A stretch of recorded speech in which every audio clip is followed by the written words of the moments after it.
Hello everyone. Today we will discuss a new chapter, The Generation Gap, written by Benjamin Macklin Spock. Benjamin Macklin Spock 1903 to 1998। उन्होंने एक book publish की थी 1946 में, baby and child care, जो Bible के बाद 52 years तक सबसे ज़्यादा बिकने वाली बुक थी। तो अब टेक्स्ट देखते हैं। Rebelliousness against parents is a natural inevitable aspect of adolescence. Rebelliousness means जो बच्चों की पेरेंट्स की बात ना मानने की प्रवृत्ति होती है, मीन्स विद्रोहीपन जो बच्चों में देखा जाता है पेरेंट्स को लेके, तो वो एक नेचुरल यानी कि स्वाभाविक और इनएविटेबल जिसको कोई रोक ना सके, तो एक ऐसा पहलू होता है अडोलोसेंस का, किशोरावस्था का। मीन्स के किशोरावस्था में बच्चों में रिबेलियसनेस देखी जाती है। It assist them in giving up the comfort and security of home, achieving real independence, working for progress. कहते हैं कि ये बच्चों को जो घर की सिक्योरिटी होती है और घर के ऐशो आराम होते हैं उसको त्यागने में, और एक रियल इंडिपेंडेंस, एक वास्तविक जो आज़ादी होती है उसको अचीव करने में और अपनी प्रोग्रेस करने के लिए काम करने में, प्रगति के लिए काम करने में ये इनकी हेल्प करता है। बच्चों में जो रिबेलियसनेस देखी जाती है पेरेंट्स के प्रति, उसको नेगेटिव वे में नहीं लेते।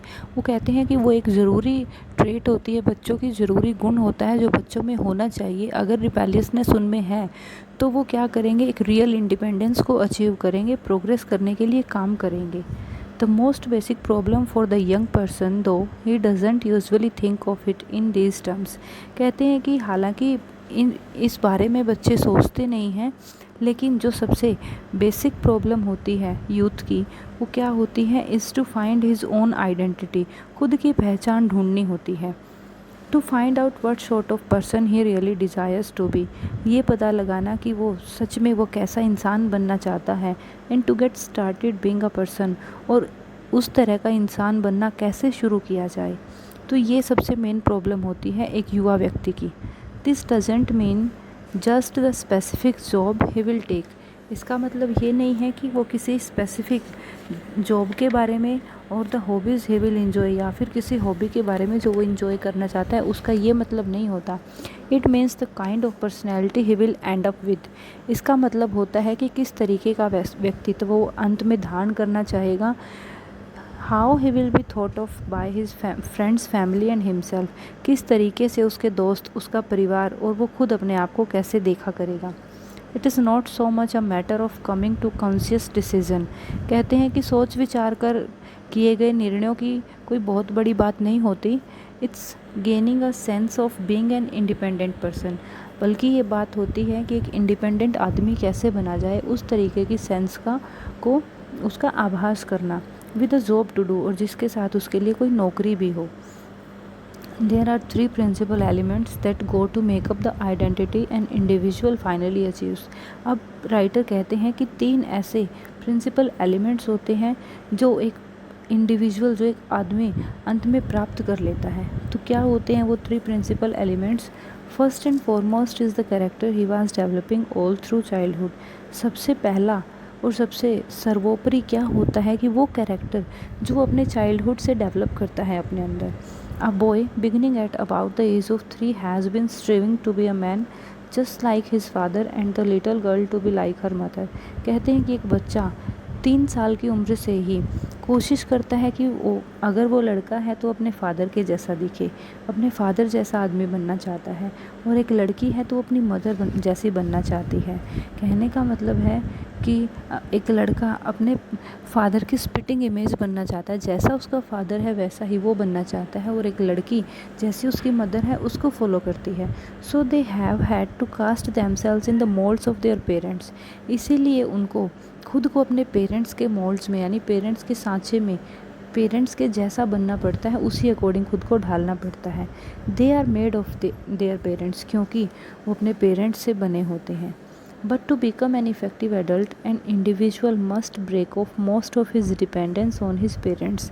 लेकिन वो कहते हैं कि अगर उसको एक इफ़ेक्टिव एडल्ट बनना है तो उस बंदे को अपने पेरेंट्स के ऊपर जो उनकी डिपेंडेंस होती है उसको तोड़ना पड़ेगा। तो कहते हैं कि उसको सिर्फ इतना इंडिपेंडेंट नहीं होना कि बस वो घर को छोड़ सके, बट इतना इंडिपेंडेंट होना है कि वो खुद के आइडियाज़ को डेवलप कर सके, खुद के एम बना सके, जिससे कि जिस सोसाइटी में वो रह रहा है उसकी प्रॉब्लम्स को सॉल्व कर पाए। कहने का मतलब है कि देखो, अगर हम फर्नीचर बनाते हैं, फर्नीचर लेके आते हैं, वो लकड़ी से बनता है, बट इसका मतलब ये नहीं है कि वो लकड़ी के लिए बन के रह जाता है। ऐसे ही हम पेरेंट्स से तो बनते हैं, बट इसका मतलब ये नहीं है कि हम पेरेंट्स के लिए ही बनकर रह जाएंगे। हमें खुद के आइडियाज़ को डेवलप करना पड़ेगा, खुद के एम्स बनाने पड़ेंगे, अगर हमें इस सोसाइटी में बहुत अच्छे से रहना है, कुछ नाम कमाना है तो। फिर कहते हैं, His feelings of impatience and criticism toward his parents are what put him on the lookout for new ideas। कहते हैं कि उसकी जो फीलिंग्स होंगी इम्पेशेंस की, असहनशीलता की जो फीलिंग होगी, और जो क्रिटिसिज्म की जो फीलिंग होती है अपने पेरेंट्स के प्रति, वो उसको नए आइडियाज़ को ढूंढने में हेल्प करेगा, नए मेथड्स डेवलप करने में हेल्प करेगा, may better solve problems of the day, जिससे कि वो जो डे टू डे लाइफ की जो प्रॉब्लम्स है उसको बहुत अच्छे से सॉल्व कर पाए।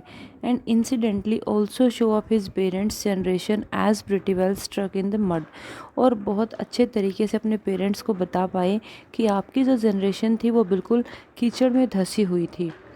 How strong the rebelliousness is an individual is and what form it takes is a second element in determining his eventual identity. तो कहते हैं, अब वो सेकेंड एलिमेंट की बात कर रहे हैं। फर्स्ट एलिमेंट में उन्होंने बताया कि एक बंदे को अपने पेरेंट्स के ऊपर डिपेंडेंट नहीं रहना है, इंडिपेंडेंट होके सोचना है, अपने नए आइडियाज़ को जनरेट करना है। सेकेंड, अब राइटर सेकंड एलिमेंट की बात करते हैं। सेकंड एलिमेंट में वो कहते हैं कि जो रिबेलियसनेस एक इंडिविजुअल में होती है वो कितनी स्ट्रोंग होगी और किस फॉर्म तक वो जाएगी, वो क्या होता है, उसकी आइडेंटिटी को डिटरमाइन करने का एक सेकंड एलिमेंट होता है, उसको अंतिम पहचान को निश्चित करने का एक महत्वपूर्ण दूसरा तत्व है। तो फिर कहते हैं, the third element is nature of the times and need of the times. और थर्ड जो एलिमेंट होता है वो होता है कि उस टाइम का क्या नेचर है, क्या प्रकृति है, क्या उस समय की मांग है, यानी कि जिस समय पर जो चीज़ ज़रूरी है हमें वही करनी है। This call on youth for different qualities in different historical periods.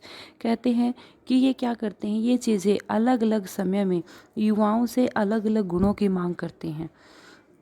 अब वो एग्जाम्पल देते हैं, Erik Erikson explains in Young Man Luther. कहते हैं कि जैसा कि यंग मैन लूथर में एरिक एरिक्सन ने एक्सप्लेन किया है, the corruption of church in Martin Luther's time the real need for major reforms. कहते हैं कि जो मार्टिन लूथर के टाइम में जो चर्च में करप्शन थी वो क्या थी, वास्तविक एक ज़रूरी था उसमें मेजर रिफॉर्म्स का करना। Inspired in Luther fearlessness, clarity, eloquence and perseverance of heroic proportions. Martin Luther ने उस समय में जो चर्च में जो भ्रष्टाचार था उसमें बड़े सुधार करने की बहुत ज़रूरत थी। उसमें लूथर ने बहुत ही निडरता से और बहुत ही स्पष्ट तरीके से और भाषण देने की जो कला थी और बहुत दृढ़ता से, ऐसे गुण होने के साथ साथ, यानी कि उसके अंदर क्लैरिटी थी, फियरलेसनेस थी, निडरता थी, एलोक्वेंस यानी भाषण देने की कला थी, और परजर्वेंस यानी दृढ़ प्रतिज्ञ था। तो ऐसे जो हीरोइक प्रोपोर्शंस थे, यानी कि उनको क्या करके गया, वो ऊंचे स्तर तक लेके गया। In a less critical age Luther might have remained an undistinguished क्लैरिक।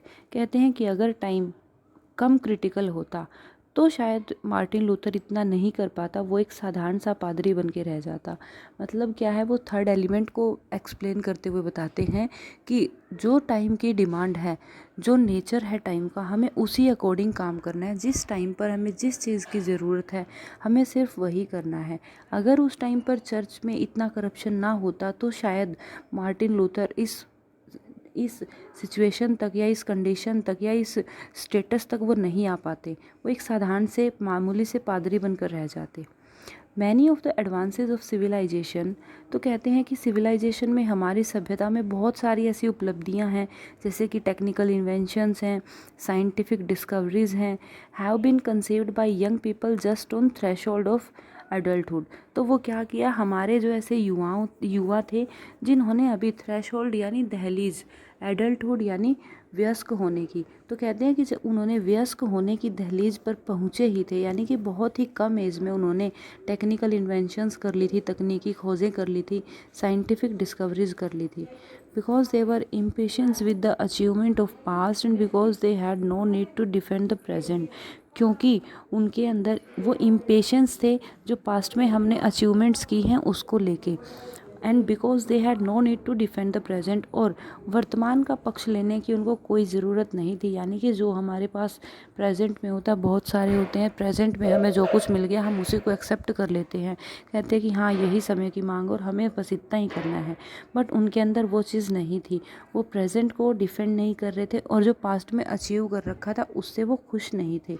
They were able to envision and bring on future, वो क्या थे, हमारे फ्यूचर को एनविजन कर सकते थे। एनविजन यानी पूर्व अनुमान, अपने फ्यूचर को और ज़्यादा डेवलप कर सकते थे। ब्रिंग ऑन यानी कि और ज़्यादा डेवलप करना। तो इस चैप्टर में हमने सेल्फ आइडेंटिटी के बारे में और इंडिपेंडेंस के बारे में पढ़ा, जो एक एडोलेसेंट बॉयज़ या गर्ल्स जो फेस करते हैं। एक यंग पर्सन जो होता है अलग अलग स्टेजेस से जाता है अपनी आइडेंटिफिकेशन के, अपने पुराने जो रोल मॉडल्स होते हैं उनको रिजेक्ट करता है, अपनी नई आइडेंटिटी बनाता है according to the need of time, जो टाइम की नीड होती है। और उसकी जो एक नई आइडेंटिटी बनाने की जो उसकी डिज़ायर होती है, be misunderstood by elders as insolence and rebellion. तो हमारे जो एल्डर्स होते हैं उसको मिसअंडरस्टैंड कर जाते हैं, उसको गलत समझ लेते हैं कि ये तो रिबेलियस हो गया है। कहते हैं कि जितने भी जो रिबेलियन होते हैं वो सभी नेगेटिव नहीं होते, वो कई बार पॉजिटिव वे में भी रिबेल करते हैं और उसको क्या करते हैं, यंग इंडिविजुअल एक रिस्पॉन्सिबल एडल्ट में ट्रांसफॉर्म कर देते हैं। तो हमने ये अपने ऐसे में पढ़ा। आई थिंक आपको क्लियर होगा। अगर आपकी कोई क्वेरीज हैं तो आप हमें कमेंट सेक्शन में बता सकते हैं। Thank you, have a nice day.